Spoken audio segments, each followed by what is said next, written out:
The emergency beacon cut through the darkness of space like a scream. It bounced from relay station to relay station, growing weaker with each jump until it finally reached the Galactic Council headquarters on Prima Station. The message was simple and desperate. This is Asphos 7 mining colony. We are under attack. The Krathul Dominion has entered our system with 40 warships. Our shields are failing. We have no weapons. We have no soldiers. Please, someone help us. We are dying. The message repeated over and over. In the background, the sounds of explosions and crying could be heard clearly. The council chamber fell silent as the recording played. Dozens of alien species sat in their floating seats, their faces showing different expressions of concern. But no one spoke. No one volunteered their ships or their people. Council Speaker Vinthara, a tall being with purple skin and 4 arms, looked around the chamber. Her voice was sad but firm. The Krathul Dominion is powerful. They have destroyed 3 colonies this year alone. Who among us can stand against them? Silence answered her question. The Velthir are a peaceful people, continued Vinthara. They have no armies, no weapons. They are miners and artists. But we cannot sacrifice our own people for them. The risk is too great. One of the council members, a small creature covered in blue feathers, spoke up nervously. What about the humans? They joined the council 3 years ago. Perhaps they could help? Several council members made sounds of doubt. The humans were new, unknown. They came from a planet called Earth that most species knew nothing about. The general opinion was that they were probably as weak as everyone else. We can forward the message to them, said Vinthara, but do not expect much. They are newcomers to space. They have only a few dozen ships. The Krathul would crush them. The message was sent to human space with low priority. The council expected the humans to send back polite regrets, just like everyone else. They were wrong. Commander Hune stood on the bridge of the battleship Indomitable, watching the stars slide past through the main viewport. He was a tall man with short black hair and tired eyes that had seen too many battles. His uniform was clean and pressed, decorated with medals from the Outer Colonies War. That had been a hard fight against pirates and raiders in the far edges of human space. Hyun had learned many lessons about war during those years. The most important lesson was simple. Never leave anyone behind. Commander, called out Lieutenant Hana from her station. She was young, barely 25, but sharp as a blade. We're receiving a priority message from Fleet Command. It's marked urgent. Put it through, said Hyun. Admiral Jinwoo's face appeared on the main screen. He was older than Hyun, with gray hair and a scar across his left cheek. His expression was serious. Commander, we have a situation. The Galactic Council forwarded a distress call to us. A mining colony called Asphos 7 is under attack by something called the Krathul Dominion. Have the council ships responded? Asked Hyun. No, said Jinwoo. His voice was hard. They're too afraid. The Krathul have 40 warships. The council thinks it's a suicide mission. Hyun felt his jaw tighten. He thought about the Outer Colonies War, about the settlements that had screamed for help while pirates burned their homes.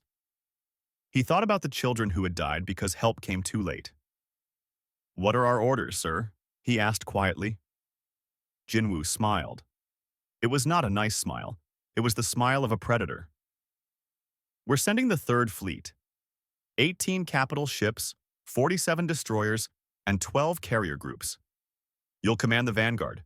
Captain Yuna will lead the Indomitable as your flagship. Understood, sir. When do we leave? You left 20 minutes ago. Your course is already plotted. The rest of the fleet will catch up with you at the Primus 9 way station. Hyun nodded. This was why he loved the human military. No politics, no debates. Someone needed help, so they sent help. It was that simple. Sir, said Hyun, do we know anything about these Krathul? Intelligence is thin, admitted Jinwoo. They're a militaristic empire. They enslave conquered species and strip their worlds of resources. They're known for being aggressive and brutal. But they've never fought humans before. Their mistake, said Hyun softly. Captain Yuna entered the bridge as the call ended. She was a short woman with sharp features and intelligent eyes. She had flown fighters during the Colony War before moving up to Capital Ship Command. "I heard we're going to war," she said calmly. "We're going to rescue," corrected Hyun. "There's a difference." Yuna smiled. "Not to the Krathul, there won't be." The Indomitable began to accelerate. Behind it, 17 more massive warships powered up their engines. Throughout the fleet, thousands of human sailors and Marines prepared for battle. They checked weapons, ran system diagnostics, and reviewed tactical data. Dr. Soman worked in the medical bay, preparing for casualties. She was a xenobiologist who had studied dozens of alien species since humanity joined the galactic community. She had read about the Veltir in her files. They were fragile, adapted to low gravity and gentle environments. Even minor injuries could kill them. "How many wounded should we expect?" asked one of her nurses. "Too many," said Soman quietly. "The Krathul don't show mercy. If they're bombing a civilian colony, they're trying to kill everyone."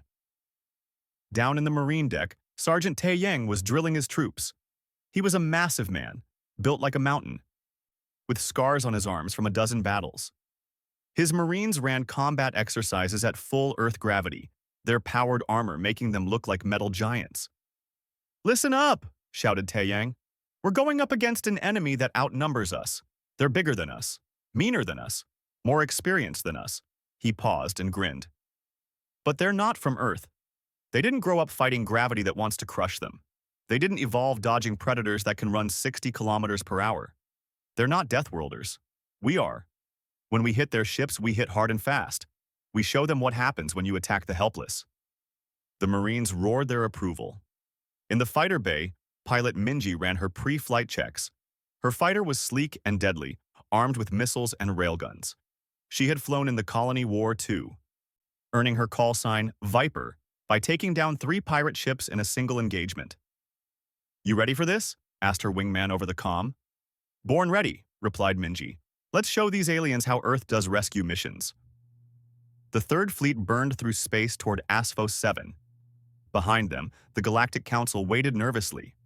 The Council members couldn't understand why the humans would risk so much for strangers. It made no sense. But humans didn't think like other species. Earth had taught them harsh lessons about survival, about fighting, about standing together against impossible odds. Every human child learned the old phrase, "No one fights alone." The Velthir colony didn't know help was coming. Their shields were failing. Their people were dying. Elder Thesik, the colony leader, held his daughter close as the bombs fell around them.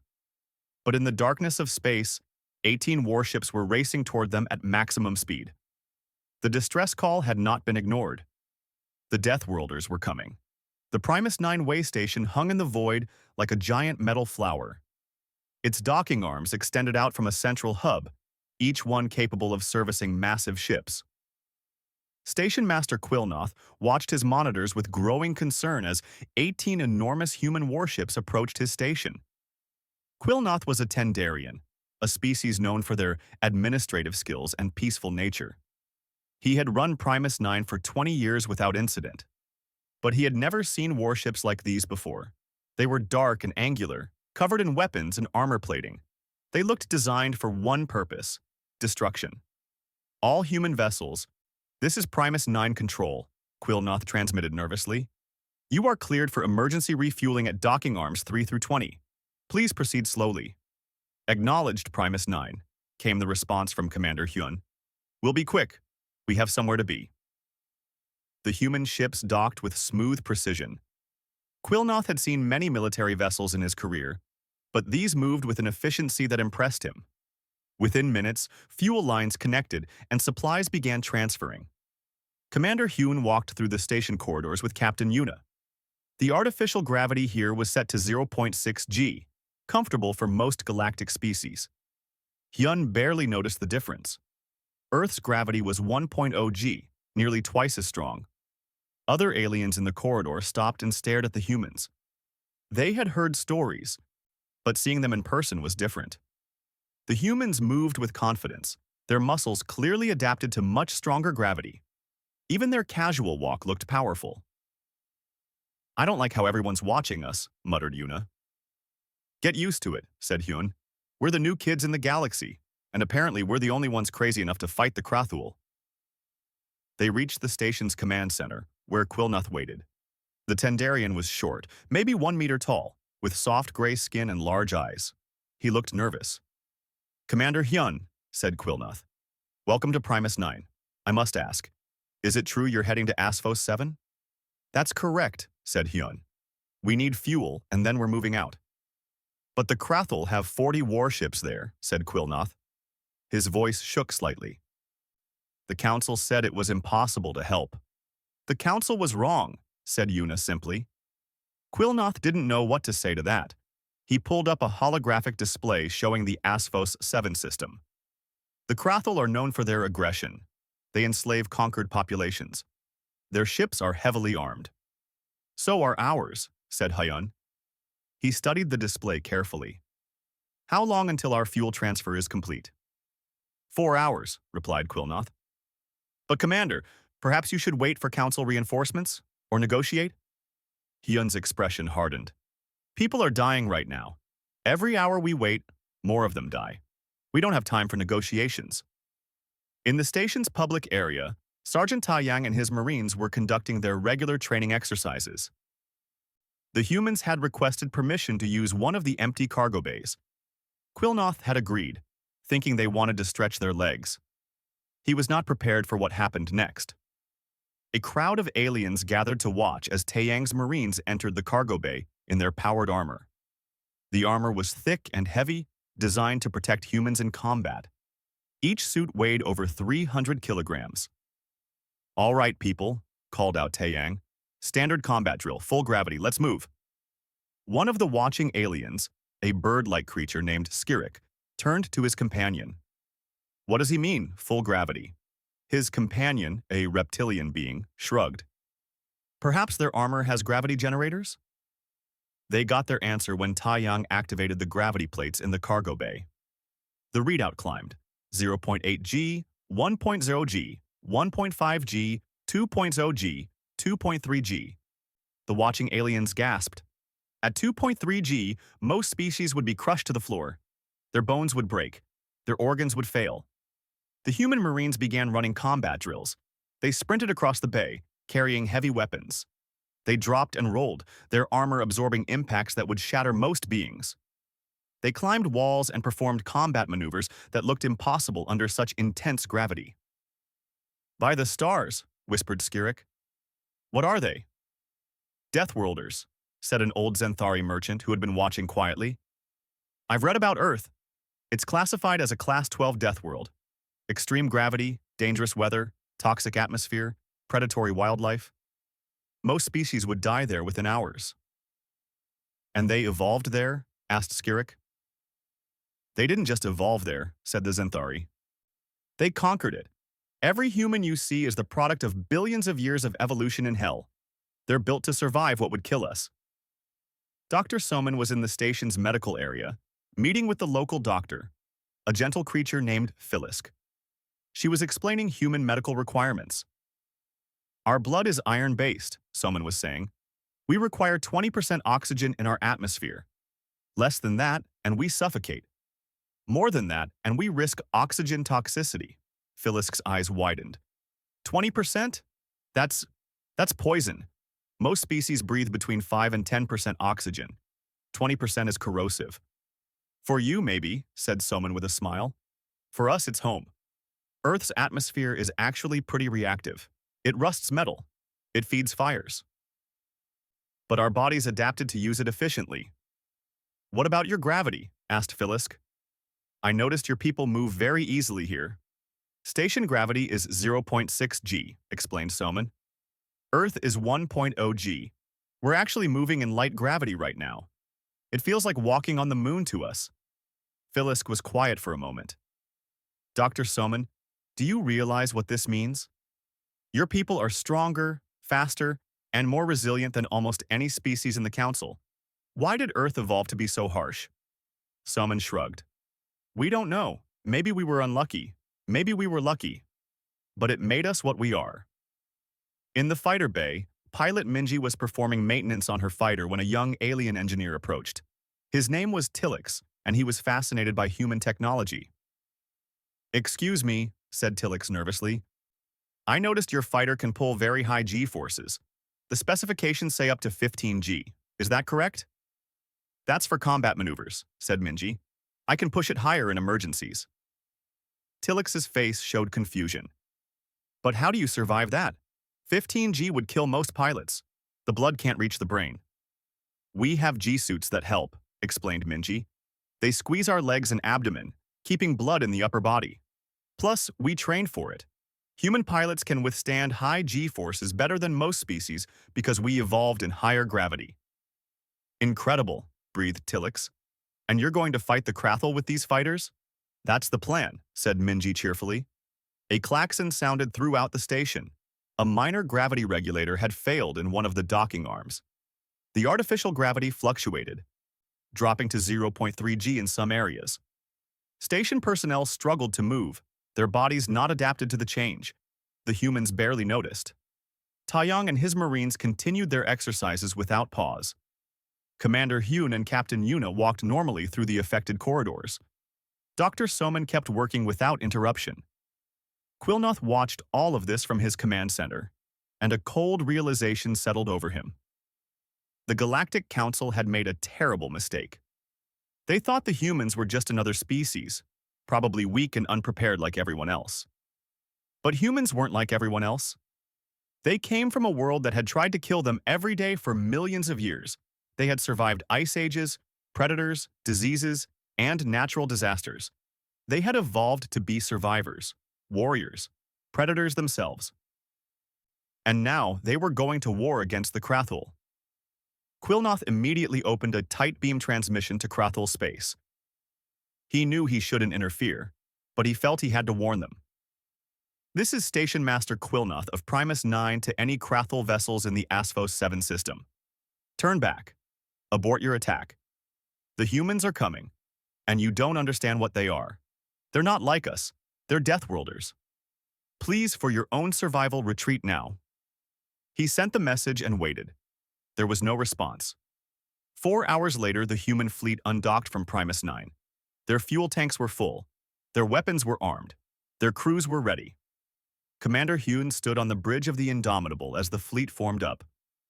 "All ships, this is Hyun. Set course for Asphos 7, maximum burn. Time to show the galaxy what humans do when someone asks for help." The 18 warships accelerated into the darkness, leaving Primus 9 behind. Quilnoth watched them go and whispered a prayer for the Krathel. They were going to need it. The Asphos 7 system appeared on the Indomitable's sensors like a scene from a nightmare.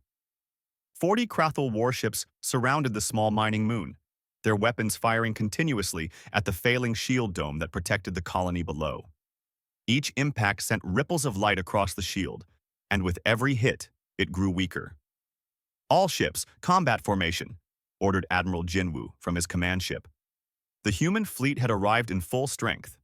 18 capital ships, 47 destroyers, and 12 carrier groups spread out in a tactical pattern that had been practiced 1,000 times. On the Indomitable's bridge, Commander Hyun studied the enemy formation. The Krathul ships were large and blocky, covered in armor plating and weapon systems.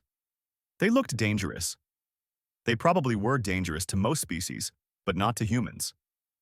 "Sensors, give me details on those ships," said Hyun. Lieutenant Hana worked her console quickly. "Their armor is titanium-based alloy, approximately 40 centimeters thick. Weapons are plasma cannons and missile batteries. Shields are standard magnetic deflection type. They're designed to fight other species with similar technology." "And they've never fought humans before," said Captain Yuna quietly. "They don't know what's coming." "Communications. Open a channel to the Krathel flagship," ordered Hyun. "Let's give them one chance." Lieutenant Nari, the communications officer, nodded and opened the channel. A holographic image appeared showing the Krathul commander. Warlord Skrathax was a massive creature, nearly 3 meters tall, covered in thick scales and bony plates. His eyes were cold and cruel. "I am Warlord Skrathax of the Krathul Dominion," he growled. "Who dares interrupt our conquest?" "This is Commander Hyun of the Human Third Fleet," replied Hyun calmly. "You are attacking a peaceful colony. You have one opportunity to surrender, withdraw your forces, and face justice for your actions. Skrathax stared at Hyun for a moment, then began to laugh. It was a deep, mocking sound. You? You soft-skinned creatures think you can challenge the Dominion? We have 40 warships. How many do you have? 20? We will crush you and then continue destroying this pathetic colony. I gave you a chance, said Hyun.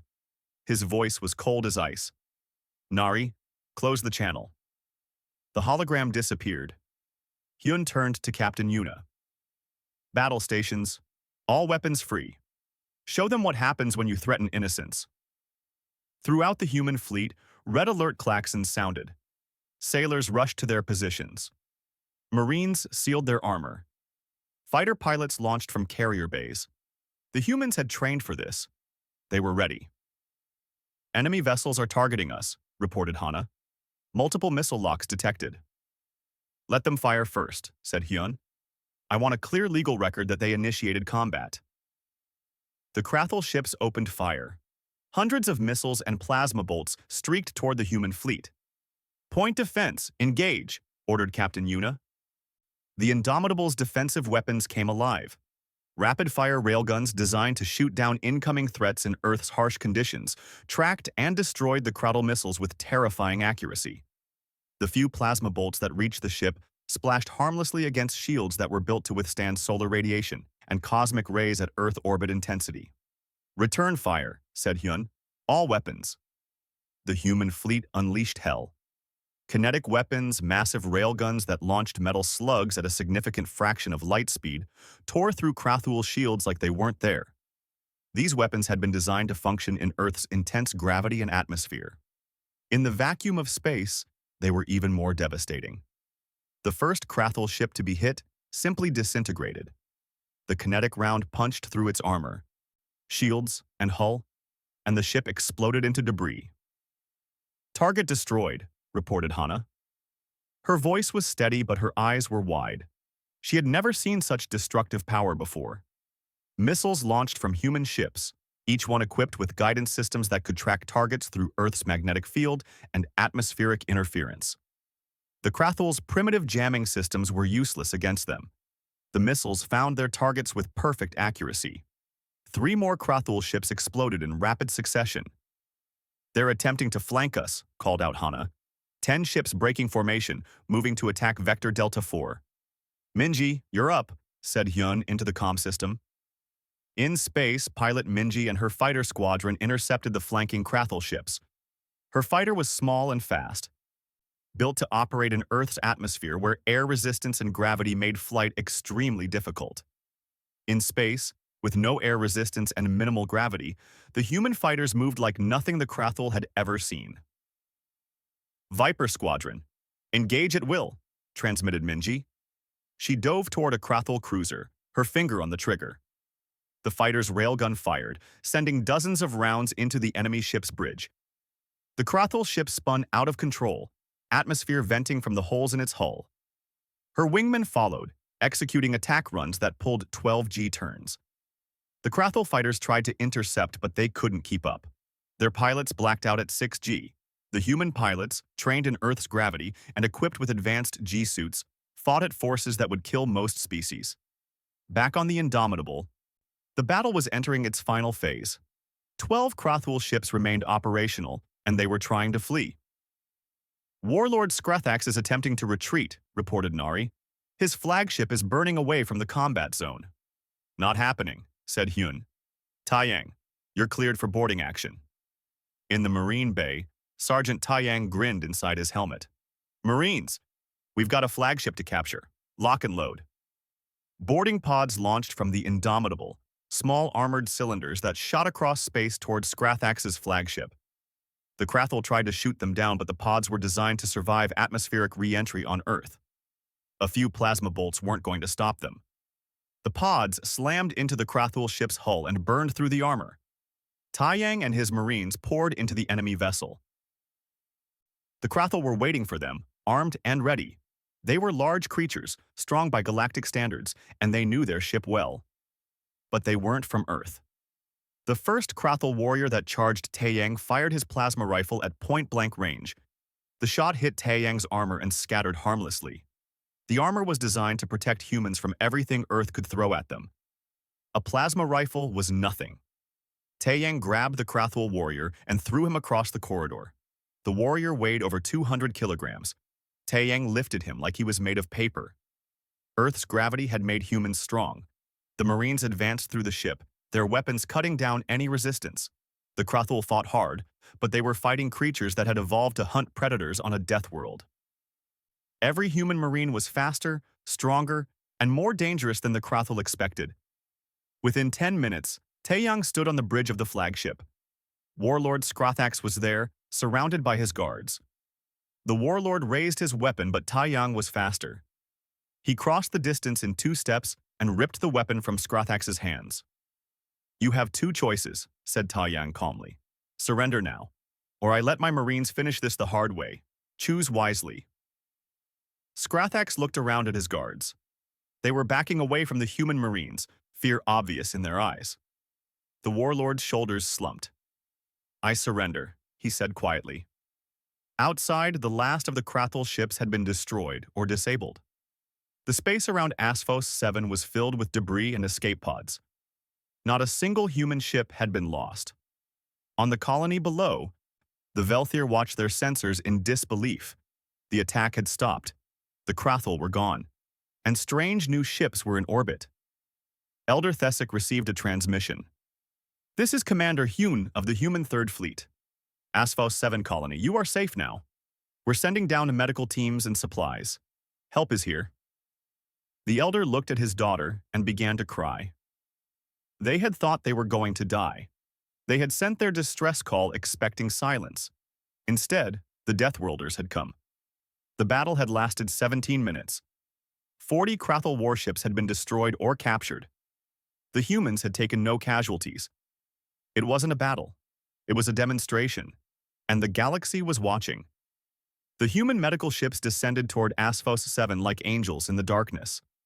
Dr. Soman stood in the lead transport, watching through the viewport as the damaged colony came into view. Smoke rose from dozens of impact sites where Krathul weapons had broken through the shields. Buildings lay in ruins. She could see small figures moving through the wreckage, searching for survivors.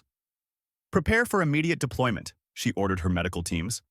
"These people have been under bombardment for hours. Expect severe trauma, injuries, and shock.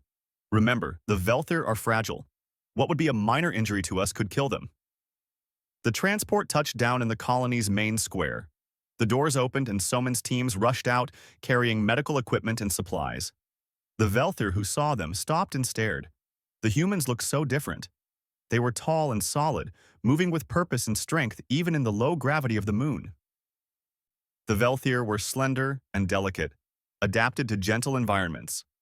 Next to the humans, they looked like they might break. Elder Thesic approached cautiously. He was old by Velthir standards, his skin pale blue and marked with the scars of many years working in the mines. His daughter, Mira, stayed close behind him. She was young and frightened, her large eyes showing the terror of the last few hours. "You came," said Thesic quietly. His voice was weak. "We didn't think anyone would come." Dr. Soman knelt down to be at eye level with the elder. Even kneeling, she was taller than him. "We're here now," she said gently. "Where are your wounded?" Thesic pointed toward a large building that was partially collapsed. "The shelter. We have over 300 injured there. Our doctors are trying to help, but we don't have enough medical supplies." "Show me," said Soman. Inside the shelter, the scene was heartbreaking.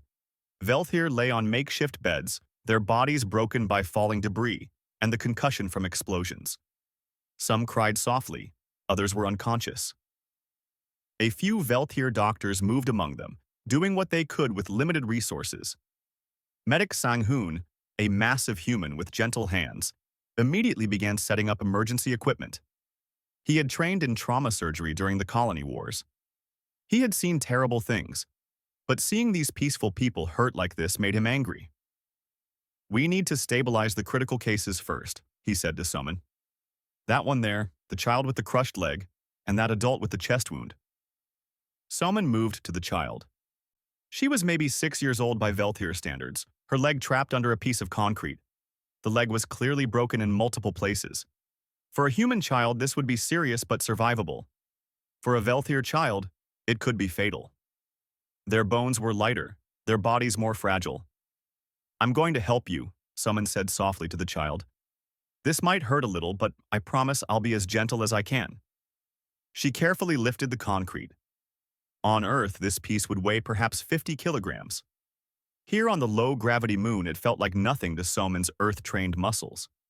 She set it aside and began examining the injury. The child's mother watched with fear and hope mixed together. She had never seen beings like these humans before. They were so strong, moving the heavy debris like it was made of air. But they were also so careful, their powerful hands working with delicate precision.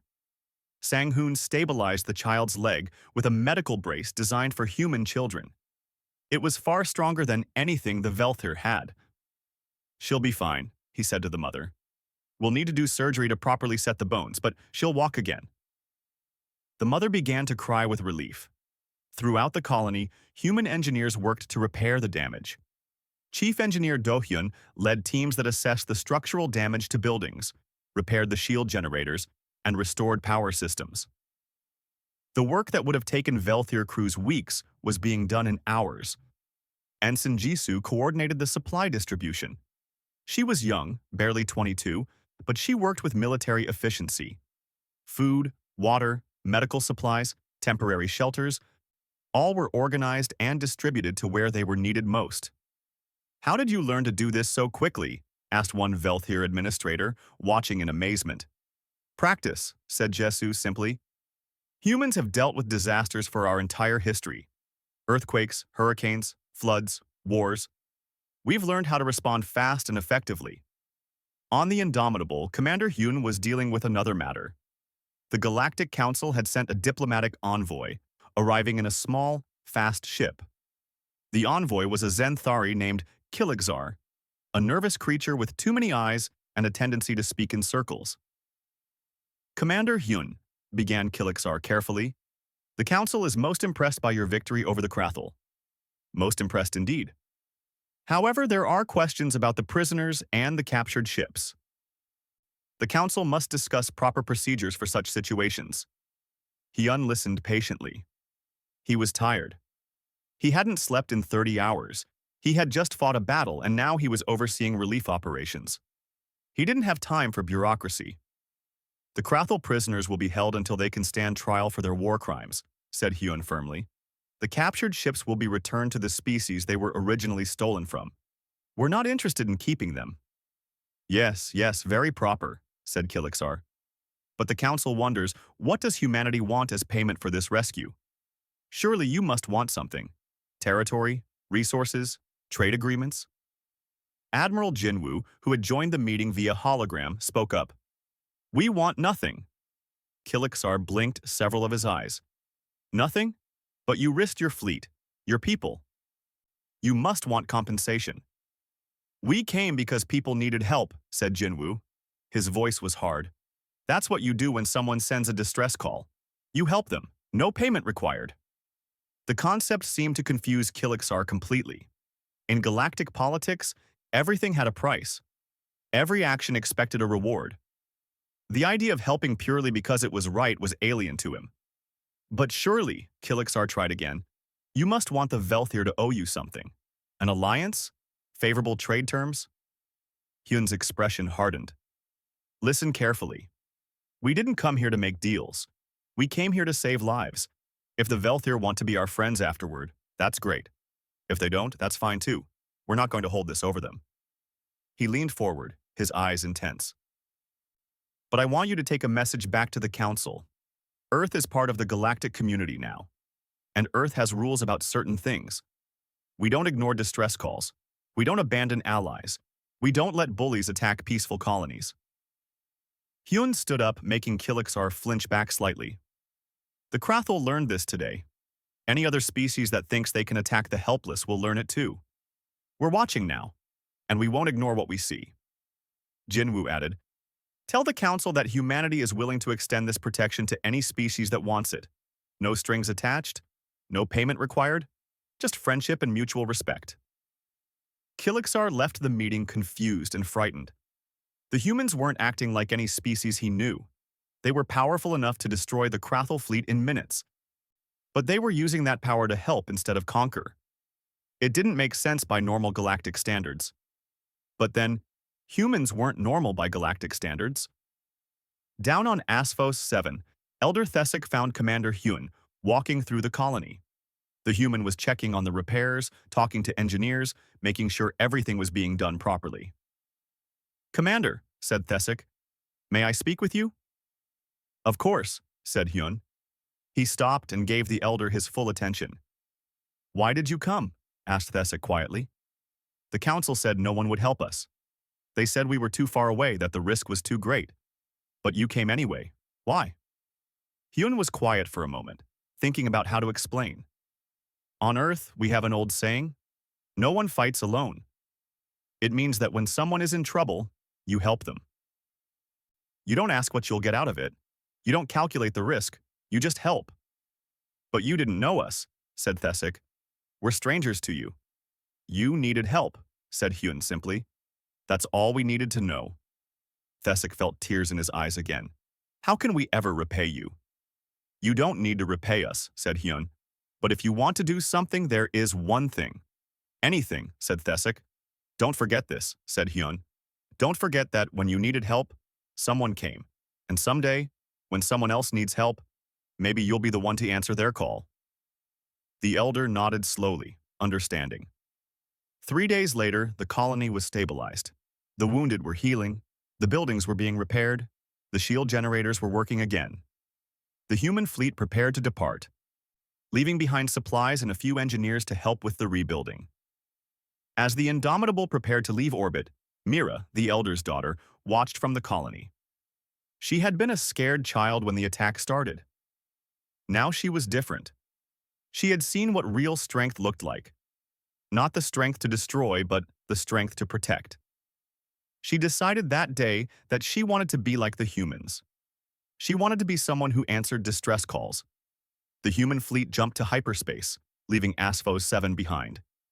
But the galaxy had changed. Word of what happened spread quickly. The humans had come when no one else would. And they had won. 3 months had passed since the Battle of Asphos 7. The galaxy was a different place now. In the Great Chamber of the Galactic Council on Prima Station, representatives from hundreds of species gathered for an emergency session. The topic was simple but unprecedented. What to do about the humans? Council Speaker Vinthera stood at the central podium, her 4 arms spread wide. "We have gathered today to discuss Earth's petition for a permanent seat on the Council. This is unusual, as humanity has only been part of our community for 3 years. However, recent events have shown that they are not an ordinary species."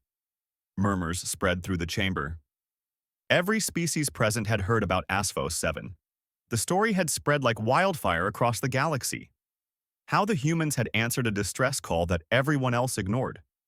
How they had destroyed a Krathel fleet in 17 minutes. How they had asked for nothing in return. But the story didn't end there. In the months after Asphos 7, 18 other species had contacted humanity asking for protection. Small colonies on the edge of settled space. Mining operations in dangerous regions. Research stations in hostile territories. All of them were vulnerable to raiders, pirates, and aggressive empires. The Krathul Dominion had sued for peace immediately after their defeat. They had returned all enslaved populations and withdrawn from conquered territories. The threat of human intervention had been enough, but the Krathul weren't the only ones watching. 17 other aggressive empires had quietly canceled their expansion plans. The message was clear. Attack the weak, and the Deathworlders will come for you. Ambassador Wu Jin stood to address the council. He was an older man with gray hair and calm eyes. He had been a diplomat for 30 years, serving Earth through First Contact and the early years of galactic integration. Now he was about to reshape galactic politics. "Honorable council members," began Wu Jin, "Earth thanks you for considering our petition. I want to be clear about what we're asking for and what we're offering. He activated a holographic display showing a map of the galaxy. Red dots marked locations where human ships were now stationed. In the past 3 months, humanity has established the Guardian Fleet. This fleet consists of 60 capital ships, 130 destroyers, and 24 carrier groups. These ships are positioned to respond to distress calls across the galaxy. That is a significant military force, said a Tendarian representative nervously. It is, agreed Wu Jin, but it's a defensive force. We're not interested in conquest or empire building. We're interested in making sure what happened to the Velther doesn't happen to anyone else. A reptilian delegate from the Saurix Confederation spoke up. And what do you want in return for this protection? Nothing, said Wu Jin simply. We ask only for friendship and mutual respect. Any species that wants our protection can have it, free of charge. The chamber erupted in confused chatter. This went against everything they understood about galactic politics. Power was supposed to be used for gain.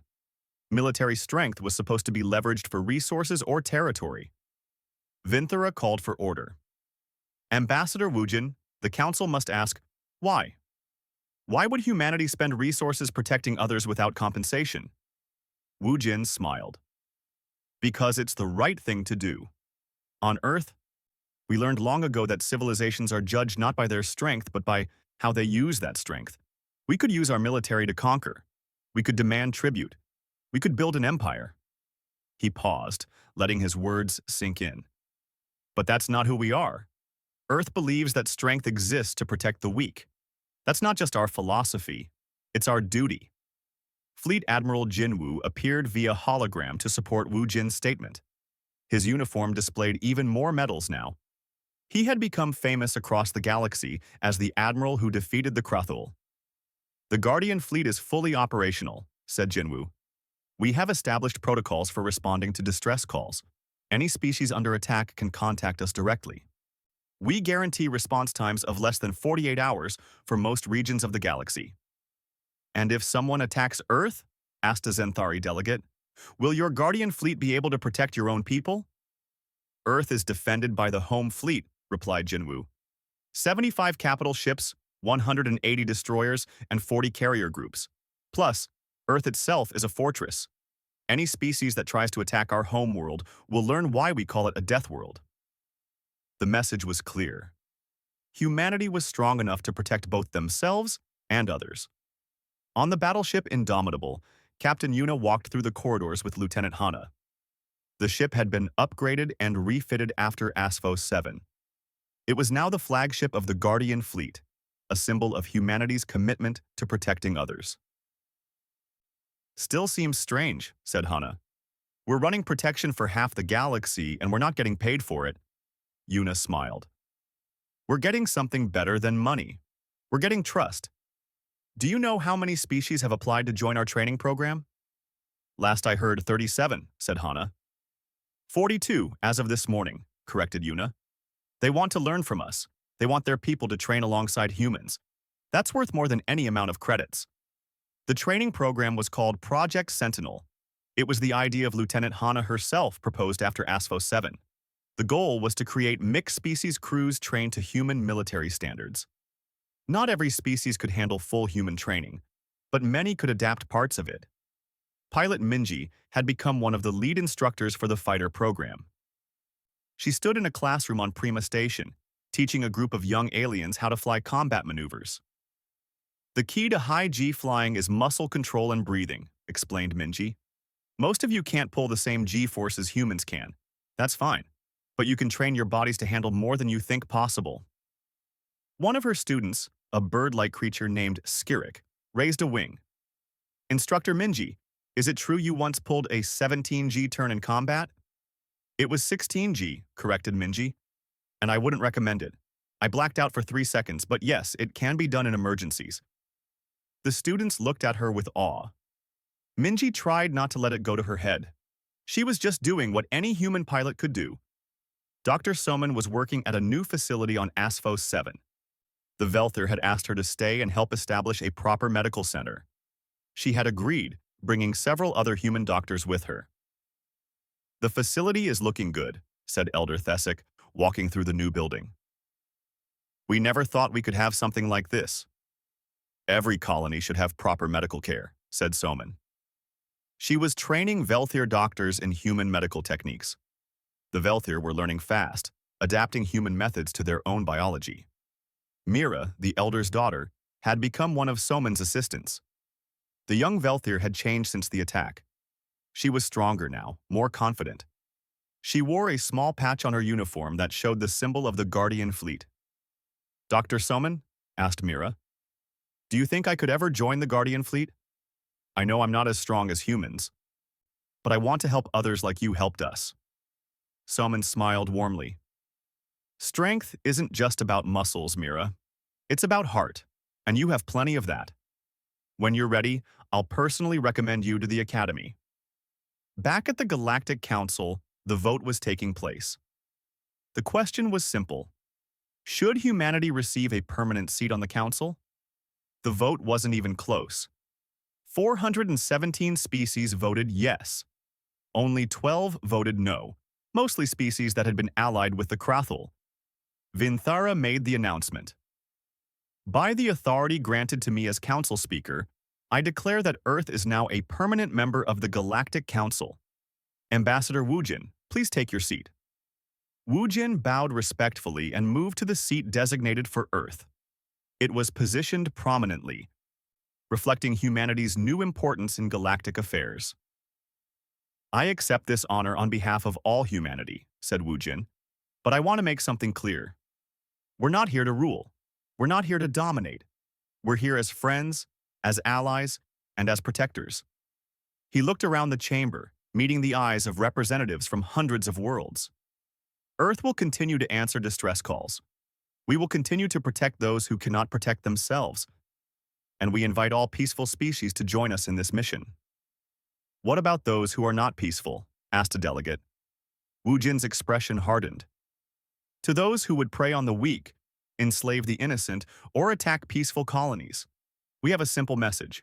We're watching, and if you attack, we will respond. The galaxy has room for cooperation and friendship. It has no room for tyranny." The chamber was silent. The message was received and understood. In the months that followed, the galaxy continued to change. Trade increased. Scientific cooperation expanded. New alliances formed. And through it all, the Guardian Fleet patrolled, ready to respond at a moment's notice. On Asphos 7, a monument was erected in the center of the rebuilt colony. It was made of black stone from Earth, brought by the humans as a gift. On it were carved the names of every human who had participated in the rescue, from Admiral Jinwu to the youngest Marine. Below the names was an inscription in both Velthir and English. "When darkness came, the Deathworlders brought light." The distress call was not ignored. Elder Thesic stood before the monument with his daughter Mira. The colony was thriving now. New buildings stood where ruins had been. The streets were full of life and hope. "What do you think will happen now?" asked Mira. "I think the galaxy is safer," said Thesic, "because someone finally decided that protecting others was more important than profit or power." "The humans," said Mira. "Yes," agreed Thesic, "the humans. May they always be our friends." Across the galaxy, on hundreds of worlds, people looked up at the stars and felt safer knowing that if they ever needed help, the distress call would not be ignored. The Deathworlders were watching, and they cared. In the command center of the Indomitable, Commander Hyun looked at the star charts showing Guardian Fleet positions. So many ships, protecting so many people. It was a big responsibility. Captain Yuna joined him. "Do you think we can keep this up? Protecting everyone?" Hyun smiled. "We don't have to protect everyone, just those who need it. That's what being human means. We help because it's right, not because it's easy." "No one fights alone," said Yuna, repeating the old Earth saying. "No one fights alone," agreed Hyun. Outside, the stars shone bright, and among them, humanity's ships stood watch, ready to answer the next distress call. Because that's what Deathworlders do. They protect,